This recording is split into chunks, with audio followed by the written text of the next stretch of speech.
Hi, I am John Stapleton with CodeVA, and this is a quick tutorial on assigning values to variables without any code involved in the process. Well, without a computer involved in the process. So I would explain the concept of assigning values to variables. I'll show you some pseudocode, and then I'll sort of use some objects to explain the concept. So let's dive in. A variable is a container that stores information inside the memory of a computer. Now, to represent the memory of the computer, I'm going to use this little grid here. Some stuff on the page that is not super important for you to understand right now. But for now, just imagine each of these squares represents space in the computer's memory. Now, on the right side of the screen, over here, you'll see I'll type some code.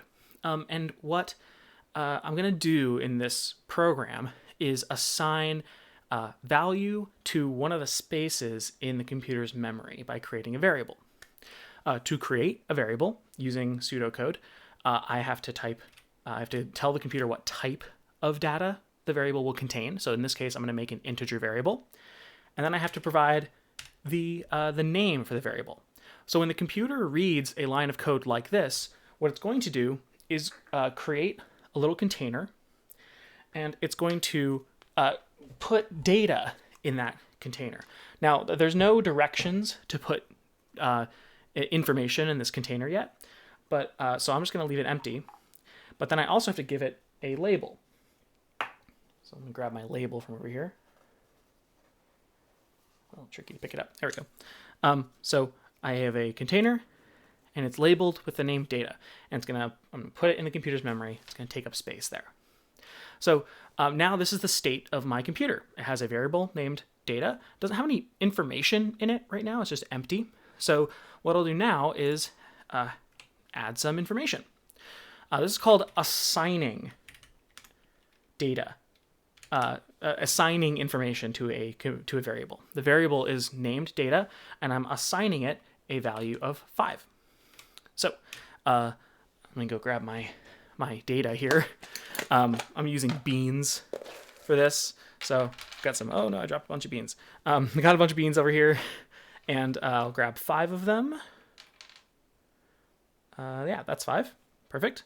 And I'll put those 5 beans in the variable named data. Now data has information in it. And clean up all these little beans. So the computer has, by following this sequence of instructions, created a container called data and assigned a value of 5 to that container called data. So it's pretty good. Now, in coding languages, a lot of times you can just kind of shortcut this and combine these two lines into one line. So to do that, I can just say data, int data is 5. So you can kind of read this backwards. Assign a value of 5, or rather, take a value 5, assign it to a variable called data, which has an integer type. And that leaves us in this state where the computer is holding the variable data in its memory.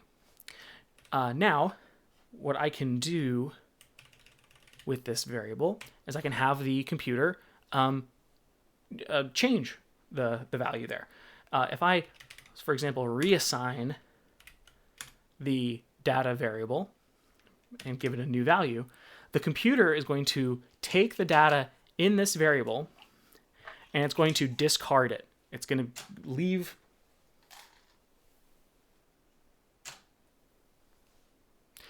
Sorry about that. It's going to leave the computer completely. It'll throw it away. And then it'll take new data. I'm going to use a bigger token for this so you can see it better. It'll take new data and put it in the variable. So we have 2 lines now. One line initializes the variable called data with a value of 5. And then the second line tells the computer to discard the old data and reassign a value to the variable called data. A variable can't hold more than one number in it.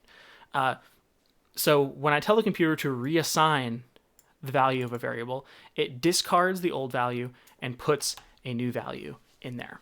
And this is super important for lots of reasons. For now, this isn't, earth-shattering information, but that's an explanation of how to assign values to data. Good luck and happy coding.